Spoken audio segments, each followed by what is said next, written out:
দেখো, আজ বদ্রি পাখির খাঁচা পরিষ্কার করতে গিয়ে এটা আমি কি পেলাম। হ্যালো সবাইকে, তো আমার একটা নতুন মিনি ব্লগ নিয়ে আমি চলে আসলাম। তো আজ প্রত্যেক দিনের মতোই আমি কাজ করছিলাম এবং তোমাদের সঙ্গে শেয়ার করলাম যে আমি আরও আমার দুটো ইনডোর প্ল্যান্ট লাগিয়েছি। তো দেখো, ছোটোবেলায় কিন্তু আমরা এই সমস্ত দেখতাম আর মনে হতো এগুলো প্লাস্টিকের, কিন্তু এটা কিন্তু একদম অরিজিনাল। আর নিচে দেখতে পাচ্ছ, নিচে যে বলসগুলো দেখতে পাচ্ছ, এগুলো আমি মেলা থেকে কিনেছিলাম। আর এই তো এই একটা গাছ, আর আরেকটা দেখো, এই কাচের বোতলটা কত কালারফুল লাগছে দেখছো। এই বলগুলো কিন্তু আমরা ছোটোবেলায় কিনতাম।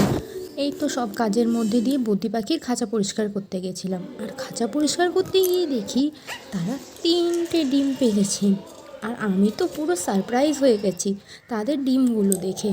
তোমরাও দেখতে পারবে, ওই দেখো এক ঝলক। তারপরে ওর মা তাড়াতাড়ি করে ঢুকে গেল যাতে আমি কিছু না ধরতে পারি। তো এই তো খাঁচা পরিষ্কার করছিলাম, বদ্রি পাখির খাবারটা বের করতে গিয়ে আমার নিচের দিকে কেমন জানি কি একটা নজর পড়লো। তো আমি একটু নিচু হয়ে দেখলাম যে ওর আরও একটা ডিম পেড়েছে। সেটা কেমন ডিম আমি বুঝতে পারছিলাম না, তাই আমি তাড়াতাড়ি করে এটাকে নিয়ে নিচে চলে গেলাম সবাইকে দেখানোর জন্য। এটা একটা ফলস ডিম, মানে পাখি মুরগি নাকি এরকম ফলস ডিম পেড়েই থাকে।